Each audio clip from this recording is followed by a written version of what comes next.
Hello everyone, स्वागत है आपके अपने YouTube channel special competitive maths में। आज हम इंडियन आर्मी का राम सिंह यादव का प्रैक्टिस सेट पेपर 27 कवर करने वाले हैं इस वीडियो में।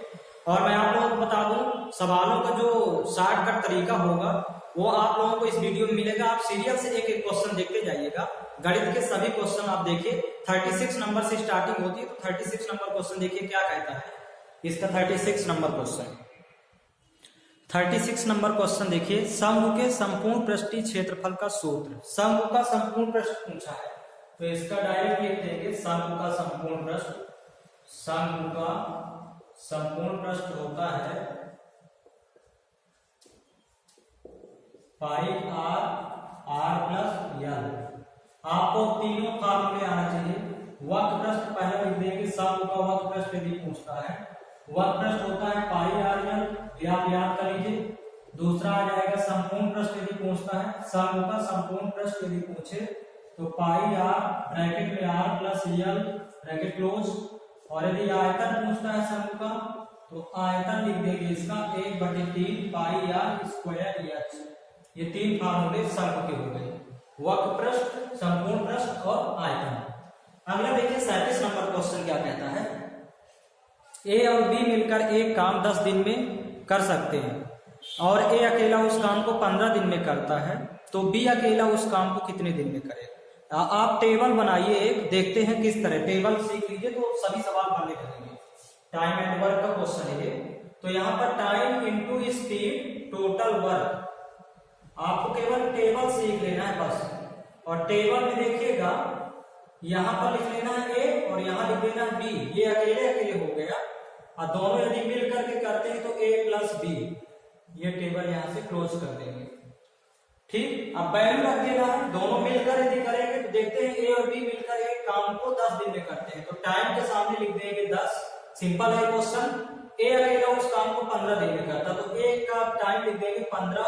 अब पूछ रहा बी अकेला कितने दिन में करेगा, बी की वैल्यू नहीं पता है तो टाइम का एलसीएम ले लेंगे। जो टाइम दिया है 15 और 10, 15 10 का एलसीएम होगा 30। 15 10 का एलसीएम कितना आएगा 30। फिर टोटल वर्क कितना हो जाएगा 30। टाइम 15 और 10 का एलसीएम ये 30 आया।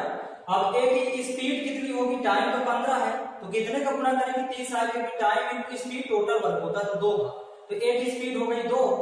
दोनों की कुल स्पीड कितनी हो जाएगी, तो यहाँ टाइम तो 10 है, स्पीड भी मिल जाएगी क्योंकि time into speed total work, तो यहाँ 3। दोनों की कुल स्पीड कितनी हो गई 3। तो बी की स्पीड कितनी रखें, क्योंकि ए की 2 है तो बी की कितनी रख दें कि 3 हो जाए। तो 3 में 2 घटाएंगे तो यहाँ कितना आएगा 1, क्योंकि दोनों को जोड़ने पर स्पीड कितनी होगी 3। तो ये आपको अपने से सेट करना है। एक यहाँ पर एक अपने से यहाँ सेट करेंगे, 2 और 1 जोड़ने पर कितना आया 3। अब जब इसकी स्पीड आ गई, बी की स्पीड और टोटल वर्क दिया है तो भाग कर दीजिए इसमें 30 में 1 से, तो उत्तर आ जाएगा 30 भाग 1 करेंगे तो कितने दिन लगेगा 30 दिन। यही निकालना था। 30 दिन अकेले में कर सकता है बी अकेला उस काम को कितने दिन में कर सकता है 30 दिन में। फिर टोटल वर्क अपॉन स्पीड कर देंगे, टाइम का फार्मूला होता है। यहाँ पर देखिएगा time into speed total work. अब जब टाइम निकालना होगा, टाइम इक्वल टू तो टोटल वर्क अपॉन क्या होता है स्पीड, और यदि स्पीड निकालना हो तो टोटल वर्क अपॉन क्या होता है टाइम। ये आपको फार्मूले देख लेना है साइड में। तो हमने अभी टाइम निकाला कि बी अकेले कितने दिन में करेगा, तो टोटल वर्क अपॉन स्पीड भाग कर देंगे। ये टेबल आपसे भी बनने लगे तो सभी क्वेश्चन इसमें सेट कर सकते हैं। नेक्स्ट क्वेश्चन देखिएगा इसका 38 नंबर प्रश्न देखिए, 512 का घनमूल ज्ञात करना है। घनमूल इसमें 512 का घनमूल तो देखिएगा इसका तो डायरेक्ट 8 होता है, मतलब 512 का क्यूब रूट निकालना तो 8 होता है। कैसे, वैसे भी 8 यदि घन करें तो कितना होता है 512। और एक चीज ध्यान रखिएगा, 512 घनमूल 8 कैसे होता है समझिएगा। 512 के जब यदि हम बड़े फैक्टर करेंगे, बड़े गुणनखंड, तो 8 गुणे 8 गुणे 8 3 बार करना पड़ेगा। और यहाँ क्यूब रूट लगा तो इसलिए 3 का जोड़ा बना के निकाल देंगे बाहर। तो ये आपको ध्यान रखना है, इस तरह भी निकालते हैं। वैसे भी याद कर लीजिए 512 घनमूल कितना 8। चित्रानुसार यक्स का मान ज्ञात कीजिए। चित्र के अनुसार देखिएगा यहाँ पर दिया हुआ है यक्स, ये तो ये वाला कोण ज्ञात करना है। यहाँ पर इतना 80 है तो इसको यदि यहाँ पर मिला दे तो टोटल 180 हो जाएगा। तो ये 80 है तो ये कितना हो जाएगा 100 डिग्री, क्योंकि यदि सरल रेखीय कोण की बात करें तो सरल रेखीय कोण कितना होता है 180 डिग्री टोटल। तो ये 80 है, तो ये कितना हो जाएगा 100, ये वाला। और ये कोण संगत कोण, ये कौन से कोण होते हैं? संगत कोण, जो कि बराबर होते हैं। संगत कोण क्या होते हैं? बराबर। तो संगत कोण से यक्स का मान भी कितना हो जाएगा? Same 100 degree. यक्स बराबर कितने डिग्री हो जाएगा? 100 डिग्री। यक्स का मान भी 100 डिग्री हो जाएगा। नेक्स्ट क्वेश्चन देखेंगे, अगला क्वेश्चन 40 नंबर प्रश्न देखिए, 51 स्क्वायर माइनस 49 स्क्वायर का मान ज्ञात कीजिए। तो इसमें एक सरल समीकरण लगती है, उसी सरल समीकरण से सॉल्व कर देते हैं। 51 स्क्वायर माइनस 49 स्क्वायर बराबर लिख देंगे, एक ब्रैकेट में इनको प्लस करके लिख देना है, a plus B, A square minus B square. ये सरल समीकरण होती है कि A square minus B square बराबर a प्लस बी, और एक ब्रैकेट में a माइनस बी। यही सरल समीकरण यहाँ लगा देना है। दूसरे ब्रैकेट में हो जाएगा 51 माइनस 49। दोनों का मान देख लेते हैं। 51 49 जोड़ेंगे तो आ जाएगा 100 इंटू, ये इंटू है यहाँ पर, 51 49 घटा देंगे 2, तो 100 गुणे 2 करेंगे तो वैल्यू कितनी आ जाएगी? 200। यही इसका उत्तर हो जाएगा, 200 होगा। नेक्स्ट क्वेश्चन देखते हैं, अगला प्रश्न क्या है इसका। यदि a अनुपाते b बराबर 5 अनुपाते 6 और b अनुपाते c बराबर 9 अनुपाते 15, तो फिर ये खंडित अनुपात पूछ लिया है, a अनुपाते c। इस तरह के प्रश्नों को आप लोगों को बहुत ही आराम से देखना है कैसे लगाते हैं। एक सिंपल कोई भी सवाल इस तरह का आएगा, देखिए सिंपल तरीका है इसका। a अनुपाते b कितना दिया है? 5 अनुपाते 6, और आगे दे दिया है b अनुपाते c कितना दिया है यहाँ पर? 9 अनुपाते 15। इस तरह के प्रश्नों में ये देखना कि इस साइड कॉमन क्या है, तो कॉमन b है, तो ये यहाँ पर b है और यहाँ है, तो यहाँ पर देखिएगा, यहाँ b की जगह 9 है, इस वाले b की जगह इसमें, और इस वाले b की जगह क्या है? 6 है। तो ये भी सेम होना चाहिए। यदि सेम होता तो डायरेक्ट अनुपात निकाल लेते, तो सेम करने के लिए 9 का गुना यहाँ कर लेते हैं और 6 का गुना इधर कर लेते हैं, तो वैल्यू चेंज हो जाएगी। देखिएगा 9 गुना 45 अनुपात 9 छक्का 54, ये बन जाएगा, और 6 9 गुना करेंगे तो 54 हो जाएगा, 9 छक्का 54, अब 15 छक्का 90। ये अब देखिए सेम हो गया, ये वैल्यू दोनों सेम हो गई। तो अब अनुपात निकालेंगे ए बी सी का, पहले सम्मिलित अनुपात। ए का मान कितना हो गया? चेंज हो गया, पहले 5 था 45 है, तो ए की जगह 45 अनुपात। तो यहाँ पर देखेंगे, अब जैसे b देखिए, यहाँ पर b है ना 2 जगह, तो ये b यहाँ 54, तो इसलिए b का मान कितना हो जाएगा? 54। और c के लिए यहाँ पर c का मान भी चेंज हो गया, c 15 था तो कितना हो गया? 90, तो ये रख देंगे यहाँ 90। अब काट देना है 9 से, 9 गुना 45, 9 छक्का 54, 9 दहम 90, 5 6 10 का अनुपात आ गया, तीनों का सम्मिलित अनुपात। सम्मिलित अनुपात निकाले, लेकिन इसमें खंडित अनुपात पूछा है, a और c का पूछा है, तो यहाँ a अनुपात c निकाल देना है। पहले तीनों का निकाल लेंगे, इस 2 लाइन से तीनों का यहाँ निकाला जाएगा इस तरह। फिर अब ac का देखना, a और c का, तो 5 और 10 है, 5 अनुपात 10, 5 1 5, 5 दूनी 10, मतलब इसकी वैल्यू हो जाएगी यहाँ पर 1 अनुपात 2। यही इसका आंसर होगा। इसका नेक्स्ट क्वेश्चन समझिएगा, 42 नंबर प्रश्न है। एक तार एक वृत्त के रूप में है जिसकी त्रिज्या 35 सेंटीमीटर है, उस वर्ग की भुजा ज्ञात करें जो तार को मोड़कर बनाई जा सकती है। तो सबसे पहले देखेंगे कि पहले वृत्त था, फिर उसी को मोड़ के क्या बना दिया गया? वर्ग। तो यहाँ पर एक वृत्ताकार तार था, तार वृत्त के रूप में था, इसको मोड़ करके इसी को आकार दे दिया गया वर्ग। तो दोनों का परिमाप तो समान होगा, ये जितना तार है यहाँ भी उतने तार है, तो ये परिमाप इन दोनों को क्या हो जाएगा? इक्वल, परिमाप यहाँ समान हो जाएगा दोनों का। तो हम फिर आगे पूछ रहा है उस वर्ग की भुजा ज्ञात कीजिए। तो यहाँ पर अकॉर्डिंग टू क्वेश्चन, जब इसका सॉल्यूशन लिखेंगे तो अकॉर्डिंग टू क्वेश्चन वर्ग का परिमाप, क्योंकि वृत्त से वर्ग बना है, तो वर्ग का परिमाप बराबर वृत्त का परिमाप, वर्ग का परिमाप बराबर वृत्त का परिमाप, या इसी को बोलते हैं परिधि, वृत्त की परिधि। तो वर्ग का परिमाप होता है 4 गुणे भुजा, और वृत्त की परिधि होती है 2 पाई r। फार्मूला दोनों के लिख देंगे, दोनों साइड। अब देखिए, इसमें देखिएगा वृत्त की त्रिज्या दिया है, एक तार वृत्त के रूप में है जिसकी त्रिज्या 35 सेंटीमीटर। तो यहाँ पर ये 4 के जब पते उतार लेंगे, 2 गुणे पाई का मान 22/7 गुणे त्रिज्या दे रखा है वृत्त की 35। तो यहाँ से अब इसको 7 कट कर लेंगे, 7 एकम 7, 7 बना 35। यहाँ से इसको भी काट देंगे, 2 एकम 2, 2 दूनी 4, 2 से इसको काट देंगे, 2 एकम 2, दोनों साइड कट रहा, 2 से 2 एकम 2, 2 एकम 2, 11 दूनी 22। तो 11 और 5 को गुना कर देंगे तो भुजा कितनी आ जाएगी 55, 11 बचे 55 और सेंटीमीटर दिया तो ये भुजा 55 सेंटीमीटर। यही हमें ज्ञात करना था 55 सेंटीमीटर। इस तरह लगाना है इस प्रश्न को। नेक्स्ट क्वेश्चन समझेंगे इसका। 43 नंबर प्रश्न है, दो संख्याओं का जोड़ 8 है, यदि उनका जोड़ उनके अंतर का 4 गुना हो तो संख्याएं ज्ञात करो। अब ऐसे प्रश्न को ऑप्शन से ही सॉल्व कर सकते हैं, वो भी कैसे। पहले तो देखें कि जोड़ क्या आ रहा है, सब में 8, तो सभी में यहाँ पर आ रहा है। देखिए पहला ऑप्शन देखिए, 1 और 7 जोड़ेंगे तो 8 आएगा, 6 और 2 जोड़ते हैं तो 8 आता है, 3 और 5 जोड़ने पर भी 8 आ रहा है, और 4 4 भी क्या हो रहा है 8। तो जोड़ तो 8 आ रहा है, लेकिन इनका जोड़ इनके अंतर का 4 गुना होना चाहिए। तो देखिएगा यदि यहाँ पर जोड़ 8 आ रहा है, जोड़ने पर कितना आ रहा है 8, तो अंतर का 4 गुना होगा। घटाइए इसको, 6 का तो 4 गुना नहीं है, 6 का 4 गुना 24 होता है, तो ये वाला ऑप्शन नहीं होगा। दूसरे में देखिए जोड़ तो 8 आ रहा है, लेकिन क्या इनका अंतर पहले देखेंगे कितना आ रहा है 4, घटाने पर 4, तो इसका 4 गुना होना चाहिए जोड़ अंतर का। तो यहाँ पर तो 4 गुना करेंगे 16 आएगा, लेकिन यहाँ 8 है तो दुगना है, ये भी नहीं होगा। तीसरा यहाँ पर जोड़ कितना आ रहा है, जोड़ने पर 8 तो आ रहा है, घटाने पर अंतर देख लेंगे 2, और 2 का 4 गुना 8 होता है, इसलिए यही ऑप्शन सही है।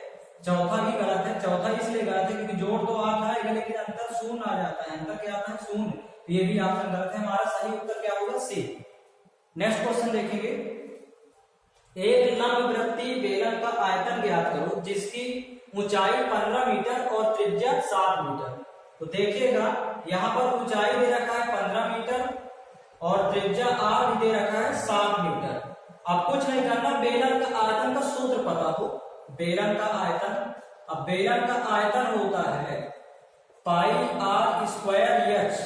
फार्मूला रखेंगे, फार्मूले में पहले रख देंगे r की त्रिज्या का मान रख देंगे 7 और ऊंचाई का मान रख देंगे 15। तो पाई का मान कितना रखना है यहाँ पर 22/7। और पाई का मान कभी कभी 22/7 नहीं रखते हैं, वो रीजन बताते हैं कम नहीं रखना है पाई का मान 22/7। त्रिज्या हमारे दिया है कितनी 7 है, तो स्क्वायर लगा है इसलिए हम 2 बार यहाँ गुना कर देंगे।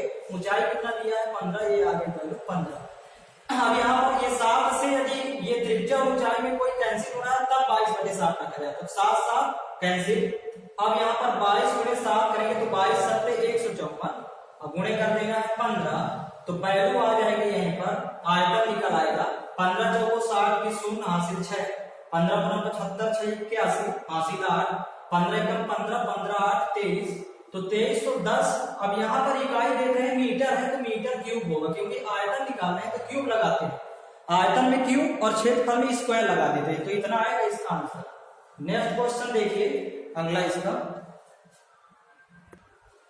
45 नंबर प्रश्न है, 128 की घात 2/7 का मान बताइए। अब 128 की घात में 2/7 है, तो समझिएगा इसको कैसे लगाते हैं। ये जो आधार की संख्या है तो इसके गुणनखंड कर लेंगे, तो ये 2 की पावर कितना आ जाएगा 7, इसको लिखेंगे तो 2 की पावर 7, और ये पावर में 2/7।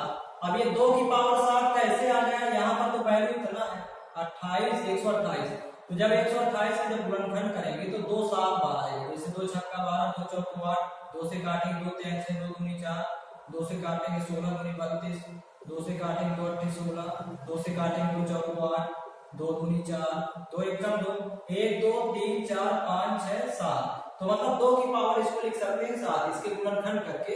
अब ये घात की घात है, तो घात की घात तो गुना हो जाता है घातों का, 7 गुणे आपस में गुना हो जाएगा 2/7, 7 7 कैंसिल, तो 2 का स्क्वायर कितना आ जाएगा 4, इसका उत्तर कितना आएगा 4 आ जाएगा। अगला क्वेश्चन देखिए, एक वृत्ताकार बाग की त्रिज्या 28 मीटर है, बाग की परिधि ज्ञात करना है। अब बाग वृत्ताकार है तो वृत्त की ही परिधि ज्ञात कर लेंगे, त्रिज्या दिया है तो वृत्त की परिधि का सूत्र पता हो। तो सबसे पहले देखते हैं यहाँ पर त्रिज्या कितनी दिया है, त्रिज्या दिया है 28 मीटर, त्रिज्या कितनी दिया 28 मीटर, तो परिधि का फार्मूला होता है वृत्त की परिधि बराबर 2πr, सूत्र आपको याद करना पड़ेगा। तो 2 गुणे पाई का मान 22/7, अब गुणे त्रिज्या कितना दिया है 28, 7 एकम 7 7 चौक 28, तो यहाँ पर गुना कर देंगे तो 2 चौको 8 और 22 7 176 मीटर हो जाएगी परिधि, यही इसका आंसर हो जाएगा। अगला क्वेश्चन देखिए इसका, एक वृत्त की त्रिज्या 7 सेंटीमीटर है, अगला प्रश्न है, तो उसका क्षेत्रफल कितना होगा। तो देखिएगा वृत्त के क्षेत्रफल का सूत्र लगाएंगे यहाँ पर। पहले देख लेंगे इसकी त्रिज्या कितनी दिया है 7 सेंटीमीटर। अब वृत्त का क्षेत्रफल होता है, लिख देंगे वृत्त का क्षेत्रफल बराबर पाई आर स्क्वायर। तो पाई का मान रख देंगे यहाँ पर 22/7, आर स्क्वायर है तो यहाँ हो जाएगा 7 स्क्वायर मतलब 7/7, ये कैंसिल हो जाएगा तो 22 कितना हो जाएगा 154 सेंटीमीटर स्क्वायर करेंगे क्योंकि क्षेत्रफल निकालना है, वृत्त का क्षेत्रफल, इसलिए 154 सेंटीमीटर स्क्वायर। चतुर्भुज के चारों कोणों का जोड़ कितना होता है तो लिख देंगे 360 डिग्री। चतुर्भुज के चारों कोणों का जोड़ 360 डिग्री। ये एक चतुर्भुज है, ये चारों कोणों का जोड़ पूछ रहा है, चारों कोणों का जोड़ तो कितना होता है 360 डिग्री। यहीं पर पूछ लेता है त्रिभुज के तीनों कोणों का योग कितना होता है, त्रिभुज के तीनों कोणों का योग 180 डिग्री। ये आपको दोनों याद रखना है। नेक्स्ट क्वेश्चन 49 नंबर में एक सरसमीका लगेगी, देखिएगा x³ - 8y³ का गुणनखंड निकालना है। तो इसको पहले देखिए किस तरह लिख सकते हैं। तो इसको हम लिख सकते हैं x³ इसको लिखा जा सकता है 2y का होल क्यूब, क्योंकि सरल करने पर इतना ही आएगा। अब इसके बराबर कितना होगा तो सबसे पहले जो सरसमीका है a³ - b³ की सरसमीका देखिएगा, एक ब्रैकेट में a - b, फर्स्ट ब्रैकेट में यहाँ माइनस, बाकी सेकंड में plus a² plus ab plus b²। ये सरसमीका लगती है, यही सरसमीका इसमें लगा देना है। तो फर्स्ट ब्रैकेट में a और b की मान यहाँ पर लिख देंगे, क्योंकि ये कहलाएगा a का मान और ये जो अंदर ये 2y है ये कहलाएगा b का मान। तो a - b उसी तरह रख देना है। दूसरे ब्रैकेट में a² और फिर प्लस ab का मतलब x गुणे 2y और प्लस b² का मतलब 2y का होल स्क्वायर। ये इस तरह से यहाँ पर 2y है, समझिएगा 2y का होल स्क्वायर। तो वैल्यू आ जाएगी ax - 2y रहेगा फर्स्ट ब्रैकेट में। सेकेंड ब्रैकेट में देखिएगा x² यहाँ पर 2xy हो जाएगा प्लस 2xy अब प्लस 2 दूनी 4, पहले 4 लिखेंगे y² लगा रहेगा 4y²। यही इसका आंसर हो जाएगा, कितना आएगा इसका मान। अगला देखिए एक वस्तु 200 रुपए में खरीदी तो खरीदना कहलाता है क्रय मूल्य।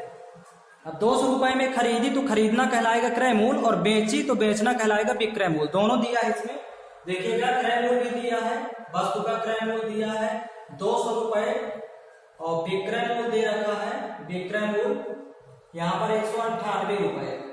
तो ज्यादा में खरीदा कम में बेचा तो हानि हो गई, हानि बराबर होगा क्रय मूल्य माइनस विक्रय मूल्य, घटा देंगे तो 2 रुपए की हानि हो गई, 2 रुपए की। तो हानि प्रतिशत निकालना है, हानि प्रतिशत का सूत्र होता है हानि बटे क्रय मूल्य, हानि बटे क्रय मूल्य गुणे 100। तो यहाँ पर हानि कितने की है, हानि है 2 की और क्रय मूल्य कितना दिया है, क्रय मूल्य दिया है 200, 2 बटे 200 और गुणे कितना 100।